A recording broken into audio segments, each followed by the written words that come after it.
حسبنا الله نعم الوكيل نعم المولى ونعم النصير وبه نستعين وهو خير معين والعاقبة للمتقين والجنة للموحدين والنار للعاصين. الصلاة والسلام على أكرم الأنبياء والمرسلين الذي أرسله بالهدى ودين الحق ليظهره على الدين كله سيدنا ونبينا وشفيع ذنوبنا وطبيب نفوسنا ومولانا ومولى الثقلين جد الحسن والحسين أبي القاسم محمد اللهم صل على محمد وآل محمد وعلى آله الطيبين الطاهرين المعصومين المظلومين واللعنة الدائمة ولا أعدائهم ومغفر فضائلهم وغاسب حقوقهم من الأزل إلى قيام يوم الدين وإمام الزمان. بسم الله الرحمن الرحيم. اللهم كل وليك الحجة ابن الحسن صلواتك عليه وعلى آله في هذه الساعة وفي كل ساعة وليا وحافظا وقائدا وناصرا ودليلا وعينا حتى تسكنه أرزك توا وتمتعه فيها طويلا برحمتك يا أرحم الراحمين. اللهم صل على محمد وآل محمد وعجل فرجهم أجمعين. أما بعد فقد قال الله تبارك وتعالى في كتابه المجيد. بسم الله الرحمن الرحيم. قل لا أسألكم عليه أجرا إلا المودة في القربى صلوات محمد وآل محمد. اللهم صل على محمد وآل محمد. تمام تر سنا خدائے بزرگ برتر کے لیے جو عالمین کا پالنے والا ہے، جو رحمان ہے رحیم ہے، اللہ کل شیء قدیر ہے، جس کی رحمتوں کا دسترخوان کائنات کے ہر حصے میں موجود ہے. اور بعد از حمد خدا ہمارا لامحدود درود و سلام محمد اور آل محمد کے نام کے جو وجہ تخلیق کائنات ہیں، وجہ وجود کائنات ہیں، وہ اہل بیت اطہار کے جن پر خود خالق کائنات درود و سلام بھیجا کرتا ہے. اور پروردگار عالم کا شکر اور احسان ہے کہ اس نے ہمیں توفیق عطا فرمائی کہ میں آپ فرش عطائے ابا عبداللہ پر آ جائیں اور ایک بار پھر 1 سال کی مدت کے بعد آپ مومنات کی زیارت کا شرف پروردگار عالم نے عطا کیا. اور یہ یقیناً اسی امام کے سبب سے ہے کہ جس کے لیے فرمایا کہ النظر الی وجہ علی عبادہ، علی کے چہرے پر نظر کرنا عبادت ہے. تو جس کے چہرے پر نظر کرنا عبادت ہو، اگر کوئی اس کی محبت دل میں رکھ کے دوسرے مومن سے اس کی زیارت کرے تو یقیناً خدا نے کہا یہ بھی عین عبادت ہے. لہٰذا پروردگار عالم کا شکر اور احسان ہے کہ اس نے ہمیں کس مقام اور منزلت پر رکھا کہ ولایت جناب امیر کو ہمارے دلوں میں رکھا. اور آج کی حد تک کیونکہ ہر سال اس فرش ادا پر جناب علی اکبر کا تذکرہ ہوتا ہے، تو میری کوشش ہے کہ ہم رزق میں اپنے لیے سورہ یاسین کی ایک آیت سے پیغام حاصل کریں. اس لیے کہ آپ کو پتہ ہے کہ ہر شے کا ایک دل ہے اور قرآن کا دل سورہ یاسین ہے. اور یقیناً یہ سورہ یاسین کی آیت وہ آیت ہے کہ جو جناب علی اکبر کے ایک جد ان کی جانب ہمارے اور آپ کے لیے اشارہ کر رہی ہے. اور یقیناً جب ہمیں سورہ یاسین قرآن مجید کا دل اس تک پہنچنا ہے اور اس فرش ادا پر یقیناً مجھے آپ کو دل حسین ابن علی یعنی جناب علی اکبر کی معرفت کو حاصل کرنا ہے. تو اس سے پہلے یہ سمجھنا ہوگا کہ سورہ یاسین کی آیت جس میں خداوند عالم عجب واقعہ پیغام دے رہا ہے، وہ سورہ یاسین کو علماء کے درمیان بحث ہے کیوں اس سورہ کو قرآن کا دل کہا گیا. بہت ساری وجوہات علماء نے پیش کی، جس میں سے ایک وجہ یہ ہے کہ کیونکہ دنیا میں ہر شے چھوٹی سے چھوٹی چیز بھی ہے اس کا بھی کوئی نہ کوئی وجود ہے، دل ہے، مرکز ہے، سینٹر ہے. اسی لیے قرآن کا بھی ایک مرکز ہے، دل ہے، سینٹر ہے، محور ہے اور وہ سورہ یاسین ہے. اور مزید آگے بڑھیے تو علماء فرماتے ہیں یہی سورہ یاسین، اسے دل قرآن اس لیے کہا گیا کہ یہ وہ سورہ ہے کہ جس میں تمام آیات کا، تمام دینی معارف کا ایسا نچوڑ موجود ہے کہ اگر اس سورے کو کسی نے سمجھ لیا تو یقیناً اس نے دین کے معارف کو، دین کی تھیمز کو حاصل کر لیا. ٹھیک ہے، ایک ریزن یہ ہے. ایک ریزن یہ ہے کہ جس طرح، توجہ ہے انشاءاللہ مومنان کی، جس طرح دل کا یہ کام ہے کہ یہ دل سارے ہماری باڈی کے اندر تعاون کو پہنچاتا ہے، تمام باڈی کے آرگنس تک کسے پہنچاتا ہے؟ بلڈ سپلائی کرتا ہے. ایسے ہی سورہ یاسین، پروردگار عالم نے اس سورے کو یہ مقام، مرتبہ عطا کیا کہ اگر کوئی سورہ یاسین تک پہنچ گیا گویا اس کا پورا وجود معارف دینی سے فیڈ پا گیا اور مکمل مزین ہو گیا. ایک اور وجہ جو علماء بیان فرماتے ہیں سورہ یاسین کو قرآن کا دل کہا گیا اس لیے کہ آپ جانتے ہیں کہ اس کائنات کا جو محور ہے، مرکز ہے، جان عالم اگر کوئی ہستی ہے تو وہ ذات ختمی مرتبہ حضرت محمد مصطفیٰ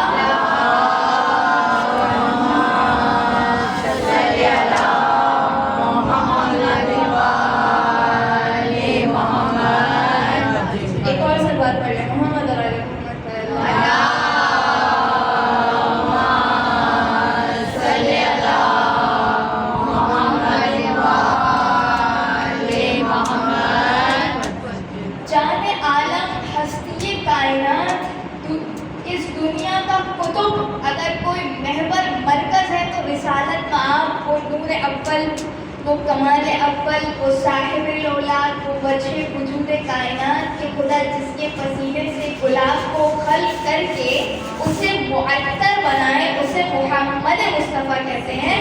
اور اس سورے میں یاسین سے مراد کوئی اور نہیں، ذات رسالت معام ختمی مرتبت ہے.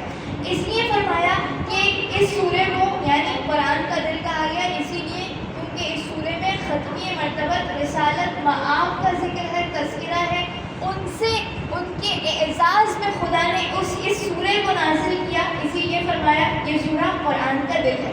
اور آئیے ہمیں دل قرآن سے پہنچنا ہے دل ابا عبداللہ یعنی جناب علی اکبر کی جانا ہے. تو میرے ساتھ ساتھ سفر کیجیے گا.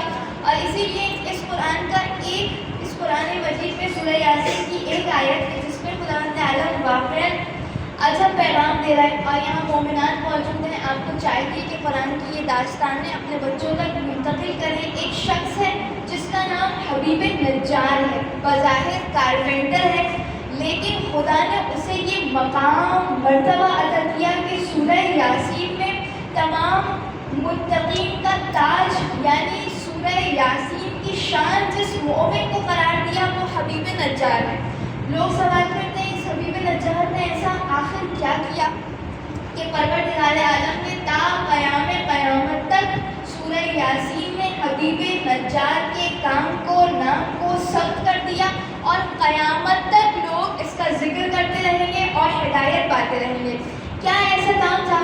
تو علماء نے بیان کیا، خود اس سورے کی آیت ہے کہ جب وہ مرحلہ قریب آیا کہ وجاء بالرجل، ایک شخص، ایک مرد مجاہد جب دور دراز کے علاقے سے آیا اور آنے کے بعد اس نے اپنی قوم سے کہا یا قومی اتبعوا المرسلین، اے میری قوم ان نبیوں کا اتباع کرو. توجہ کیجیے گا، جیسے یہ جملہ کہا اور ان نبیوں کا اتباع کرو کن وجوہات کی بنا پر. اور اس کے بارے میں بیان کیا جاتا ہے کہ یہ سٹی سے بہت دور رہا کرتا تھا، بظاہر کارپینٹر تھا، لیکن اس کے لیے قرآن کہتا ہے جب اس نے تمام نبیوں کی دعوت سنی، اس دعوت کو سننے کے بعد اس نے کیا کیا؟ جب خود ہدایت پا گیا تو یسعیٰ بہت تیزی سے گیا اس مقام پر جہاں بہت سارے لوگ موجود تھے اور اس نے ان لوگوں سے کہا یا قومی اتبعوا المرسلین، تمہیں بھی چاہیے کہ تم ان نبیوں کی پیروی کرو، اتباع کرو جن پر میں خود ایمان لے آیا.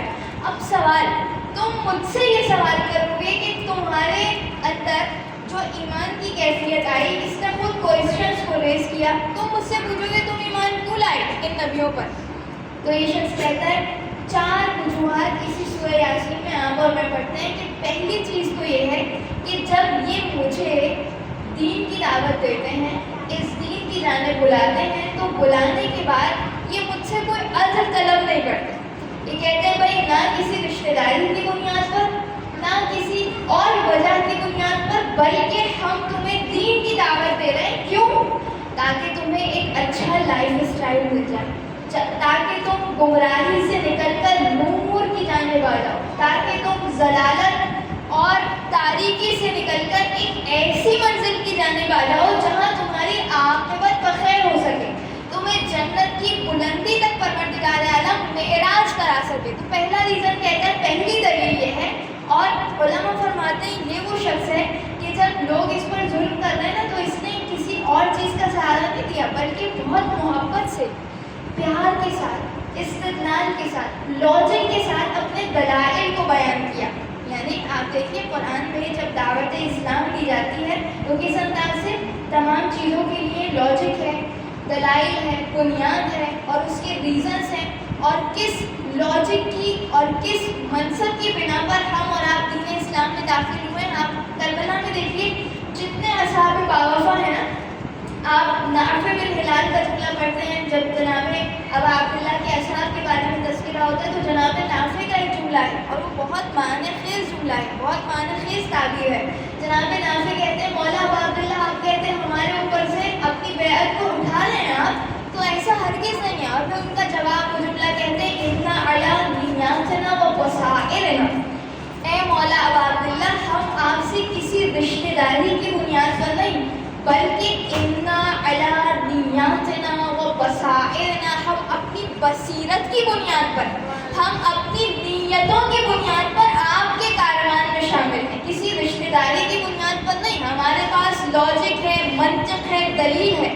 اسی طرح ایک حبیب کا تذکرہ آپ کو خود کربلا میں ملتا ہے نا، جناب ابا عبداللہ کے وہ بچپن کے ساتھی جنہیں میں اور آپ حبیب ابن مظاہر کے نام سے جانتے ہیں. اور کیا شان، کیا مقام، کیا مرتبہ حبیب کا ہے، اس لیے کہ حبیب ابن مظاہر وہ شخصیت ہے. بہت سارے حبیب تاریخ میں موجود ہیں نا، ایک حبیب نجار جن کی پرسنالٹی سے آج ہم پیغام لینا چاہتے ہیں، ایک جناب حبیب ابن مظاہر. کیا مقام، کیا مرتبہ پایا. خدا انشاءاللہ بار بار مجھے آپ کو کربلائے معلیٰ جانا نصیب فرمائے. آپ جب کربلائے معلیٰ جاتے ہیں تو سب سے پہلے ذریعے ابا عبداللہ میں انٹر ہونے سے پہلے جس کی ذریعے پر کھڑے ہو کر سلام کرتے ہیں، گویا علماء فرماتے ہیں کہ ایک دربان کی، ایک چوکیدار کی حیثیت اگر کوئی رکھتا ہے حسین کی ذریعے پر پہنچنے سے پہلے، تو وہ ذات گرامی حبیب ابن مظاہر ہے. اسی لیے حبیب کا بڑا مقام ہے. عرب کہتے ہیں کہ اگر ہم چاہتے ہیں کہ زیارت کریں جناب ابا عبداللہ کی، تو کسی اور کا وسیلہ نہیں بلکہ خود مولا ابا عبداللہ کے بچپن کے دوست حبیب ابن مظاہر کا تذکرہ کرتے ہیں. VIP اصحاب میں سے آپ کا تعلق ہے. VIP جناب امیر کے اصحاب. شرکت الخمیس جو یہ ٹرم ہے نا، یہ ٹرم بہت عجب ٹرم ہے. شرکت الخمیس یعنی کچھ ایسے امام علی کے اصحاب کے جو every Sunday, every Thursday night بیٹھتے ہیں، ملتے ہیں امام علی کے ساتھ، اور کوفے کے حالات کے بارے میں ڈسکشن ہوتی ہے. لوگوں کی پرابلمس کیا ہیں، ان کو امیر کی بزم میں بیٹھ کر جناب حبیب ابن مظاہر کے ساتھ اسے ڈسکس کیا جاتا ہے. تو جناب حبیب کا بہت بڑا مقام ہے. تو جیسے جناب نافع کا جملہ ہے نا، وہ جملہ کہتے ہیں اِنَّ عَلَىٰ نِيَّاتِنَا وَبَصَائِرِنَا، ہم مولا آپ کے ساتھ ہیں تو اپنی نیتوں کی بنیاد پر، اپنی بصیرت کی بنیاد پر. ایسے ہی حبیب جس انداز سے استدلال کر رہے ہیں کربلا میں، اور دیکھیے یہ اہل بیت اطہار کا طریقہ ہے، براہ راست جنگ نہیں ہوتی ہے اہل بیت کے یہاں. پہلے وعظ و نصیحت ہے، پہلے دین کی طرف بلانا ہے استدلال کے ساتھ، لاجک کے ساتھ، عقلی دلائل کے ساتھ. اسی لیے تو سید الشہداء خود عاشور کے دن بار بار یہ کہتے جاتے تھے جب بھی خود کو ارشاد فرماتے تھے کہ پہلے سنو، میری بات کو تسلیم کرو، غور سے سنو، میں تمہیں بات کو نصیحت کرنا چاہ رہا ہوں. کب کہہ رہے حسین؟ جب سب قربان ہو گئے. حسین کا عاشور کے دن یہ خطبہ ہے. ابھی بھی حسین ابن علی لوگوں کو بات و نصیحت کر رہے. کتنے ہی ایسے لوگ ہیں جو دین میں اس لیے شامل ہوئے، یعنی لشکر یزید کو چھوڑ کر کہاں؟ لشکر حسین میں. کب؟ عاشور کے دن. آپ شب عاشور کا واقعہ سنتی ہیں کہ ایک عمر آیا تھا؟ نہیں، ایک عمر نہیں آیا تھا نہ جانے کتنے حر آئے تھے اور آج تک آ رہے ہیں جنہیں حسین ابن علی نے نجات دی. تو دو بھائی ہیں معاذ اور قطوف، ان کے بارے میں کہا جاتا ہے ان دونوں نے جب یہ مرحلہ دیکھا کہ عاشور کے دن سب قربان ہو گئے، اب بھی حسین اپنے موقف سے پیچھے نہیں ہٹ گئے. وہ کہتا ہے کہ اگر یہ حسین کسی لالچ میں آتے، اقتدار میں آتے اور اپنے لیے آتے تو شاید اب یہ جنگ چھوڑ کر چلے جاتے، لیکن حسین کربلا میں اس آخری لمحے تک موجود ہیں. اس کا مطلب کوئی تو خدا ہے جس کی خاطر حسین اپنا وجود تک قربان کر رہے ہیں. یہ لشکر یزید کو چھوڑ کر عصر عاشور سے پہلے کہاں حسین ابن علی کے لشکر میں آئے دو بھائی. لہٰذا جس طرح سے سید الشہداء کے ناصرین کا جملہ ہم بنیاد پر عقل کی، درایت کی اور لاجک کی، منطق کے ساتھ ہم دین پر آئے ہیں، اسی طرح حبیب ابن مظاہر کا جملہ جو آپ نے رجس خوانی کی ہے کربلائے معلیٰ میں، اس انداز سے فرماتے کہ انا حبیب و حبیب مظاہر فارس الحجا و حرب تصحر. فرمایا میں حبیب ہوں، میرا باپ مظاہر ہے، میں ایسا گھڑ سوار ہوں جو جنگ کی دھڑکتی ہوئی آگ میں گھڑ سواری کرتا ہوں. کون حبیب ہے؟ جس کا جذبہ قربانی ایسا ہے 80 برس میں، یعنی 80 پلس صحابی ہیں، 70 پلس کے یہ صحابی ہیں، لیکن اس کے باوجود انا حبیب و حبیب مظاہر فارس الحجا و حرب تصحر، میں حبیب ہوں اور جنگ کی بھڑکتی ہوئی آگ میں ایسے گھڑ سواری کرتا ہوں جس کی مثال نہیں ملتی. اس کے بعد آپ آگے جملہ کہتے ہیں نحن اعلیٰ، تم ہم سے اعلیٰ ہو اپنی تعداد میں، توجہ کیجیے گا، تم ہم سے اعلیٰ ہو، بلند ہو اپنی تعداد میں، لیکن ہم تم سے زیادہ کم ہیں، تم سے کم ہیں، لیکن اپنی دلیل، منطق، بنیاد اور اپنی عقل، بصیرت کی بنیاد پر یہاں موجود ہیں. لہٰذا جتنے اصحاب باوفا آپ کو ملیں گے، نہ کسی رشتہ داری کی بنیاد پر، نہ کسی اور عزم کی بنیاد پر، لیکن ان کے پیچھے جو ایک ریزن ہے وہ ایک ہی ہے کہ قبلہ و کعبہ حسین ابن علی کی ذات ہے، ہمیں اپنی جان کا نذرانہ حسین کے لیے دینا ہے، اور بس حسین ابن علی اور ان کا دین جس دین پر حسین ہے وہ عقل کے لیے ہے، لاجک کے ساتھ ہے، منطق کے ساتھ ہے، دلیل کے ساتھ ہے، برہان کے ساتھ ہے. اسی لیے ایک اور واقعہ میں آپ کی خدمت میں عرض کروں، اس کے بعد ہم آیت کی جانب چلیں. جناب خلقی مرتبہ حضرت محمد مصطفیٰ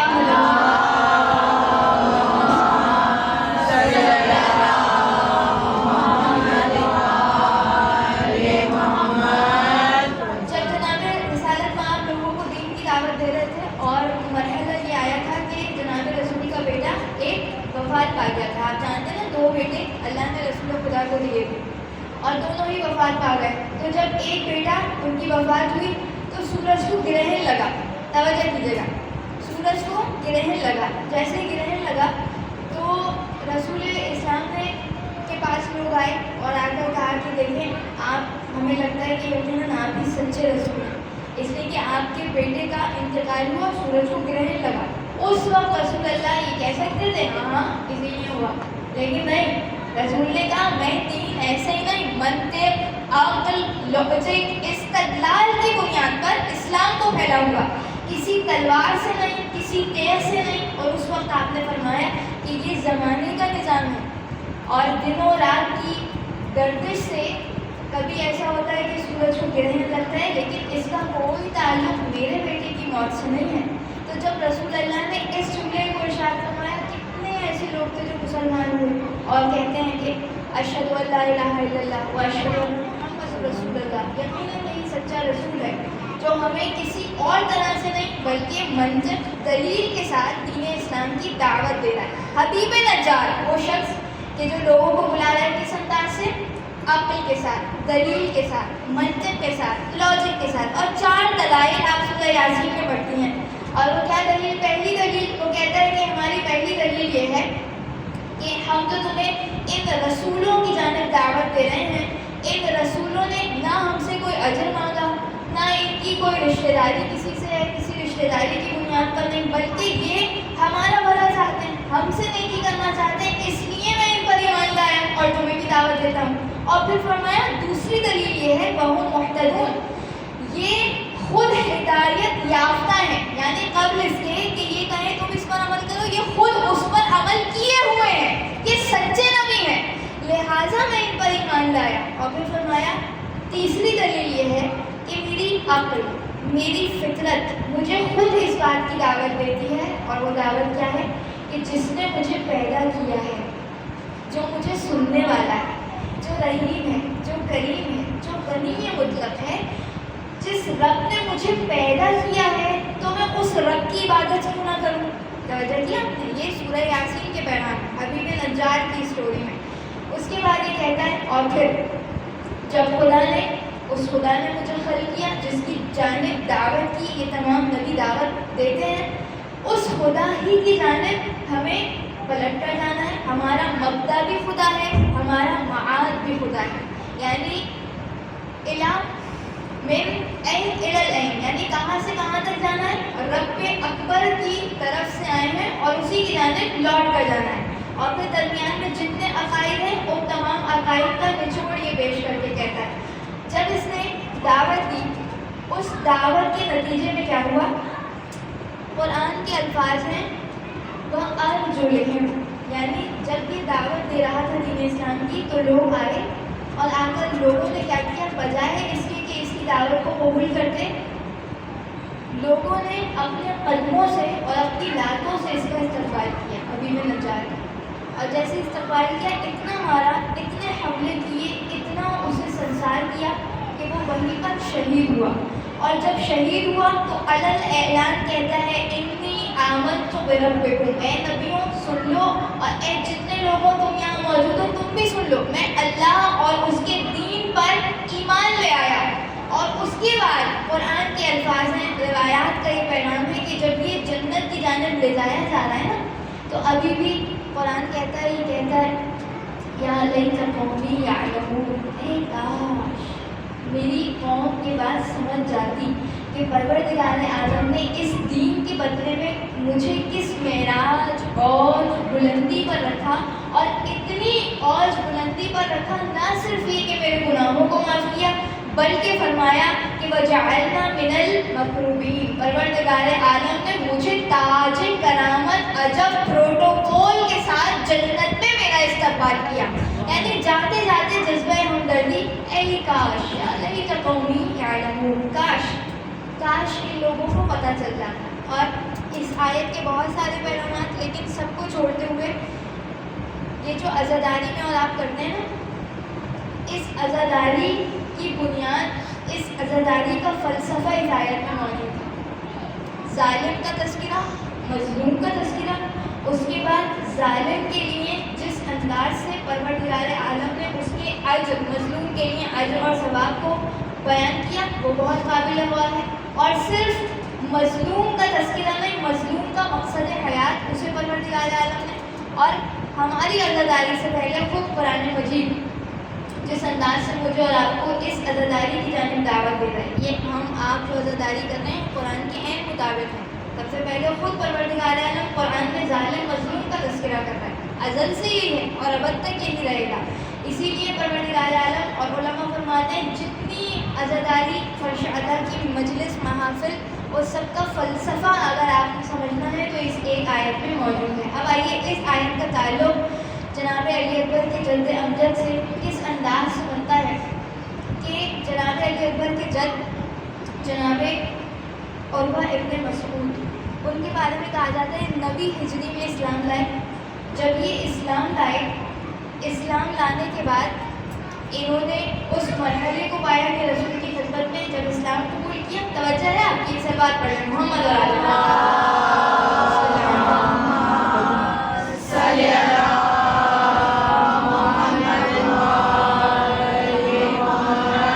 ایک اور بیدار سلوات کہا گیا ہے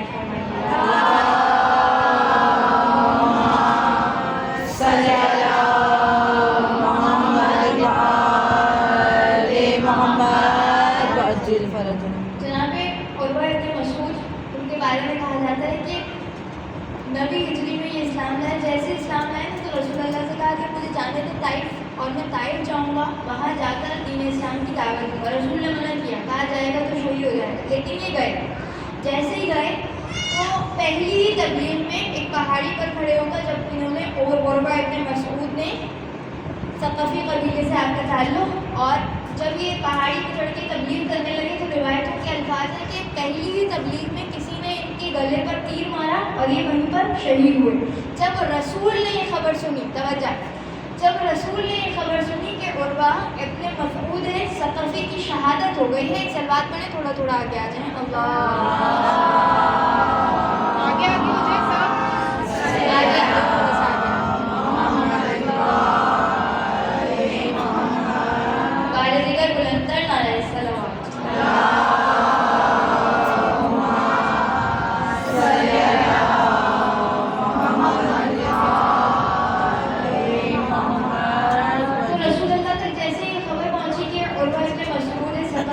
شہادت ہو گئی ہے اور وہ درجہ شہادت پر فائز ہو گئے، تو رسول اللہ نے فرمایا اس کی مثال مومن آل یاسین حبیب نجار جیسی ہے، کہ جس طرح وہ اپنی قوم میں دعوت دینے کے لیے گیا کہ تم ہدایت پا جاؤ، اسے اس کی قوم والوں نے اتنا مارا کہ وہ شہادت کے درجے پر فائز ہو گیا، اسی طرح جناب علی اکبر کے جد جناب عروہ ابن مسعود کی مثال سورہ یاسین میں مومن آل یاسین جیسی ہے کہ انہیں بھی اسی درجہ اور مقام اور بلندی پر پروردگار عالم نے رکھا ہے، اور اسی لیے انہی عروہ کے بارے میں کہا جاتا ہے کہ ان کا ایک بیٹا ابھی مرہ، اس کا ازدواج ہوا ابو سفیان کی بیٹی میمونہ سے، جس کے نتیجے میں ایک بیٹی پیدا ہوئی کہ جن کا نام آمنہ رکھا گیا، جن کو پیار محبت لقب کی بنیاد پر ام لیلہ کہا گیا۔ توجہ کیجیے گا، ام لیلہ کیونکہ ثقفی خاندان سے تعلق رکھتی ہیں۔ لیلہ عربی زبان میں استعارہ ہے، کوئی اگر اپنے حسن و جمال کے اوج پر فائز ہو، کس کے حسن و جمال کے اوج پر اگر کوئی خاتون فائز ہو تو اسے کہا جاتا تھا لیلہ، اور کیونکہ آپ حسن و جمال کی انتہا پر تھی اس لیے آپ کو کہا گیا کہ اب آپ صرف لیلہ نہیں ہیں بلکہ ام لیلہ ہیں۔ ام یعنی ہر شے کی جڑ، بنیاد، مبدا، مرکز، محور، یعنی خوبصورتی کی جو بنیاد ہے وہ ام لیلہ سے جس کا آغاز ہوتا ہے، لہذا فرمایا یہ ام لیلہ ہے، اور اسی لیے جناب ام لیلہ کو پروردگار عالم نے جناب امام حسین علیہ السلام سے ازدواج کے موقع پر ایک چاند جیسا فرزند عطا کیا جسے ہم شکل پیغمبر علی اکبر کہا گیا۔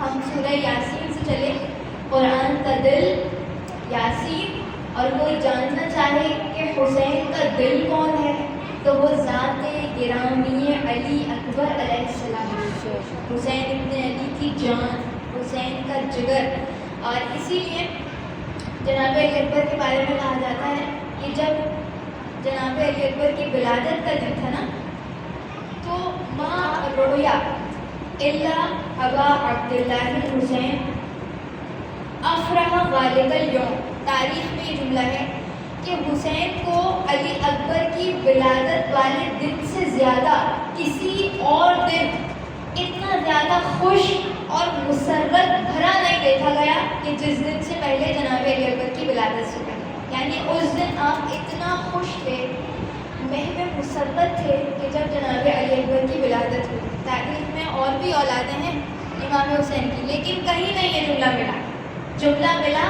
تو اس وقت کہ جب جناب علی اکبر کی ولادت ہوئی۔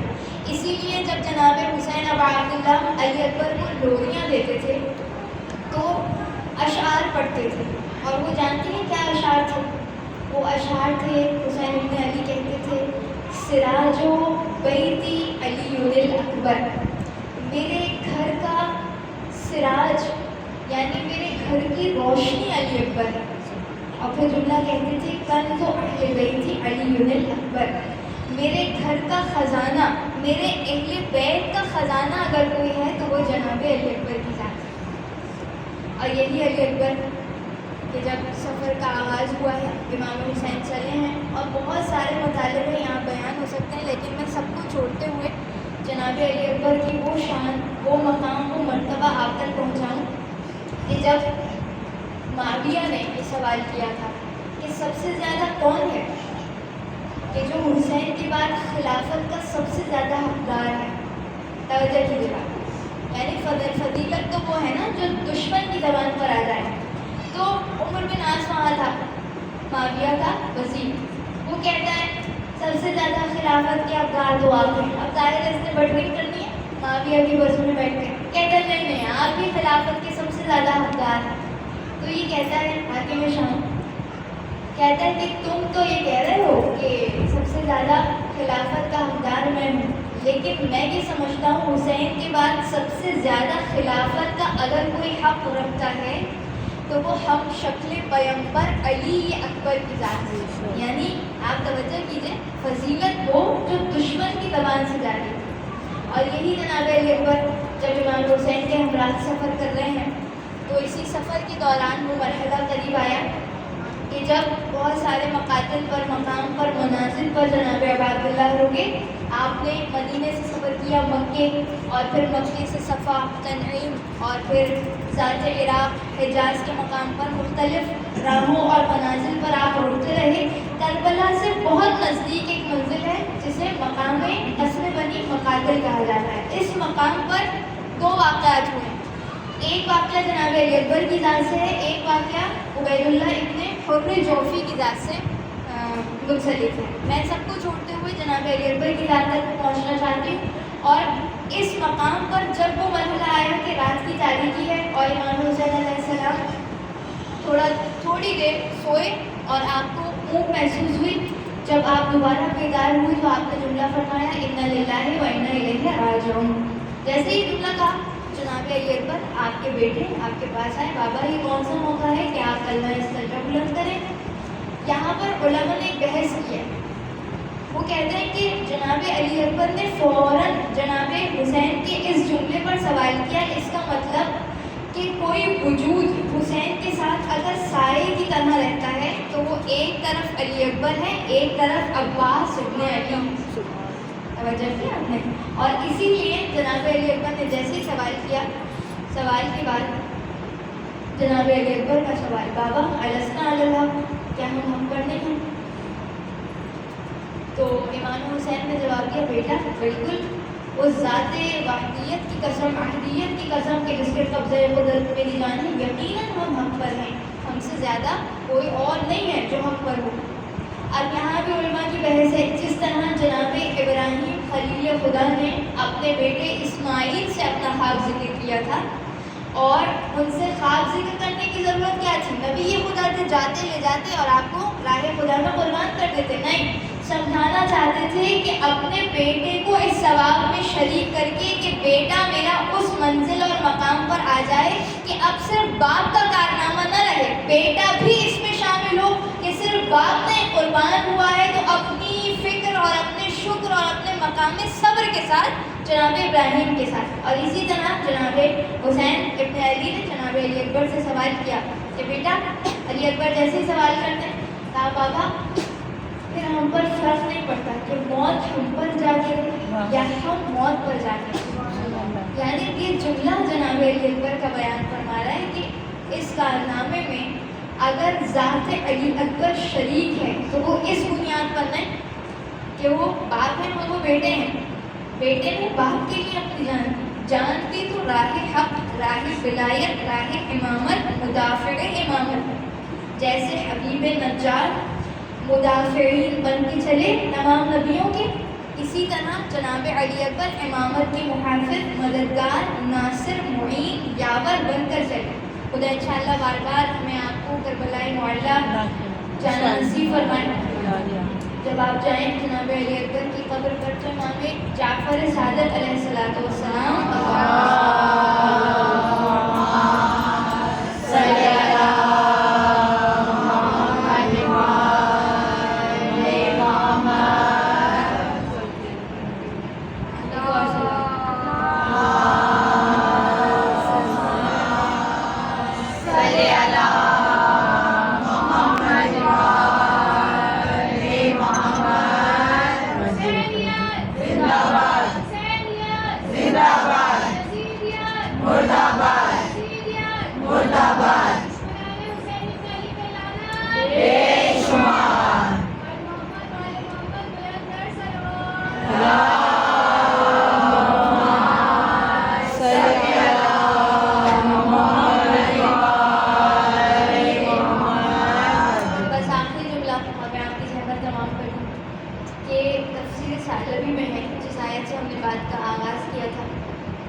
رتبہ عطا کیا کہ حبیب نجار کو قیامت تک کے لیے اس کے نام کو سورہ یاسین میں ثبت کر دیا. قیامت تک اب مومن آل یاسین کوئی اور نہیں سوائے حبیب نجار کی. تو یہ روایت صرف ہمارے مکاتب میں نہیں بلکہ علماء اہل سنت نے لکھا، اور ہمیں فخر کرنا چاہیے اپنے اوپر، اپنے آپ پر کہ ہم کس در سے، کس دروازے سے جڑے ہیں. اس لیے کہ جب بھی آپ فرشادہ پر بیٹھ کر نعرہ حیدری یا علی کہیں نا تو سوچیں اس علی کا معیار، اس علی کی اوج، بلندی، کمال، فضائل، مقام، اس امام کی محبت کو خدا نے ہمارے دلوں میں رکھا ہے. اس امام کی محبت سے خدا نے ہمارے دلوں کو زینت دی ہے. تفسیر ثعلبی میں یہ روایت موجود ہے. اس آیت کے ذیل میں سورہ یاسین کی 20ویں آیت تھی جو آج ہم نے آپ کی خدمت میں پیش کی ہے. اس آیت کی تفسیر میں تفسیر ثعلبی نے یہ لکھا، در المنصور میں بھی ہے اور یہ علماء اہل سنت کی کتاب ہے. اس میں لکھا کہ اس آیت میں 3 لوگ ایسے ہیں جنہیں پروردگار عالم نے یہ مقام اور فضیلت اوج عطا کیا کہ جس انداز سے حبیب نجار کو مومن آل یاسین کہا گیا. 3 ایسی شخصیات ہیں جو اس مقام اور مرحلے تک پہنچی ہیں جنہیں صدیق کا رتبہ عطا کیا گیا ہے. جن میں سے پہلی جناب آسیہ، یعنی توجہ کیجیے ایک خاتون، جینڈر کی کوئی قید نہیں اللہ کے یہاں. آپ کہیں ہو، کسی بھی جگہ ہو، پاکستان میں ہو، ایران میں ہو، عراق میں ہو، دوسرے ممالک میں ہو، آپ نے کوئی کار خیر کیا ہے نا وہ اللہ کے ہاں ثبت ہوا ہے. اس کا مقام، اس کا مرتبہ، اس کا اجر خدا آپ کو دے کر ہی رہے گا. تو پہلا رتبہ جو خداوند عالم نے عطا کیا وہ جناب آسیہ، جو مومنہ ہے اور جو فرعون کے محل میں رہنے والی ہے لیکن اللہ کی توحید کا اقرار کرنے والی ہے. اور دوسری شخصیت کوئی اور نہیں، فرمایا یہ حبیب نجار. اس کے بعد فرمایا صدیقین میں جو تیسرا رتبہ خدا نے عطا کیا ہے وہ کسی اور کو نہیں، ذات علی ابن ابی طالب کو پروردگار عالم نے یہ معراج عطا کی. پھر فرمایا یہ تفسیر در المنصور میں ہے، وہ کہتے ہیں کہ صرف اتنا نہیں، ان تینوں کے نام لکھنے کے بعد آگے یہاں پر مورخ اور مصنف اور مفسر لکھتا ہے کہ ان تینوں شخصیات میں جو افضلہم علی ابن ابی طالب، اگر یہ تمام صدیق ہیں تو علی صدیق اکبر. لہٰذا میں اور آپ فخر کریں کہ پروردگار عالم نے ہمیں آپ کو جس در سے منسلک کیا ہے وہ ذات امیر المؤمنین کا در ہے، اور یہی وہ علی جناب علی اکبر ہم نام علی ہیں اور ہم شکل پیغمبر ہیں. اسی لیے جناب زینب سلام اللہ علیہا کی بھی ایک لوری تھی جو آپ علی اکبر کو سنایا کرتی تھی. اور میں مزید یہ کہ بات آگے بڑھاؤں، جناب علی اکبر کا مرتبہ مقام سمجھنے کے لیے یہی بات کافی ہے کہ چھٹے امام سے یہ روایت ہے نا،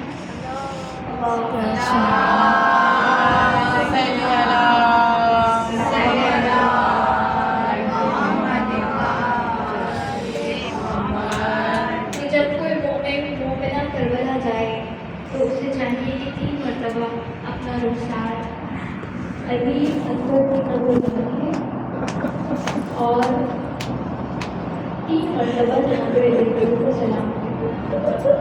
سوال کیا مولا ایسا کیوں؟ آج کے وقت آخر علی اکبر کی شہادت کے وقت 3 مرتبہ حسین نے اپنا رخسار علی اکبر آپ کی آنکھوں میں آنسو ہے، صدائے دیا بلند ہے، خدا کوئی غم نہ دے سوائے غم. آج جناب ابا عبداللہ آپ کی دامنوں کو کوئی ہاتھ نہ لگائے. وہ مرتبہ کہ جب چھٹے امام سے کسی نے سوال کیا مولا ایک باپ پر سب سے زیادہ خوشی کا موقع کون سا ہے؟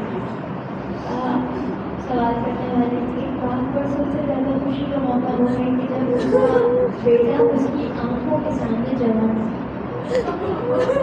یہ واقعی میں سب سے زیادہ فرحت کا موقع ہے. مولا پر یہ بھی بتائیے کہ واقعی میں سب سے زیادہ مصیبت کا موقع ہے.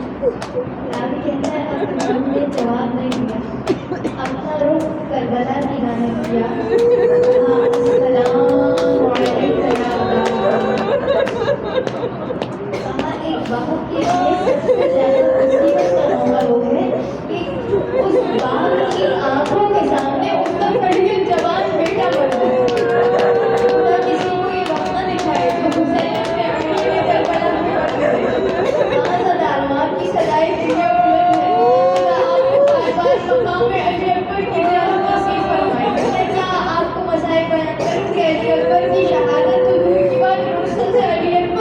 کرتے ہیں. بار بار علی اکبر حسین کی گانے مارتے ہیں. 3 لوگوں سے تو علی اکبر نے اجازت کی ہے, کبھی ماں لیلا کے پاس, کبھی ماں زینب کبریٰ کے پاس, کبھی حسین ابن علی کے پاس. اور جب سب سے اجازت لی, راوی کہتا ہے میں دیکھنا چاہتا تھا اب خیمے سے کون برآمد ہوگا, لیکن میں عجب منظر دیکھتا تھا. جب بھی کوئی خیمے سے نکلنا چاہتا تھا, ارے خیمے کا پردہ اٹھتا تھا پھر گرتا تھا, پھر اٹھتا تھا پھر گرتا تھا. ایک ننھی بچی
مجھے غربت آباد میں لگا جہاں جو بیمار ہے ہمارے کربلا بیمار مدینہ کے صدقے میں ہر ایک کو شفا کاملہ عاجل عطا فرما چند نام ہے آپ بلند آواز سے آمین کہیے گا پروردگار صحت کو شفا کاملہ عطا فرما چندہ کو شفا کاملہ عطا فرما سحر کو شفا کاملہ عطا فرما اور جتنے مریض ہیں خاص طور سے فیور سے التماس سے وہ کہتے ہیں پروردگار عالم ہر ایک کی حاجت کو اپنی بارگاہ میں قبول فرما بانی مجلس کی تمام مشکلات کو دور فرما ان کے والدین کو صحت سلامتی عطا فرما گھر میں رزق خیر و برکت عطا فرما ہر عطاءات کی عطاداری کو اپنی بارگاہ میں قبول فرما اس فرش ادا پر موجود تمام مومنات کی تمام جائز حاجات کو پورا فرما پروردگار ہماری عطاداری کو اپنی بارگاہ میں قبول فرما ہمیں بار بار تمام مقدس مقامات کی زیارت نصیب فرما تمام قوم کی دعا پروردگار زمانے کے موقع حضور سے تعجیل فرما ہمیں ناصران امام میں شامل فرما ربنا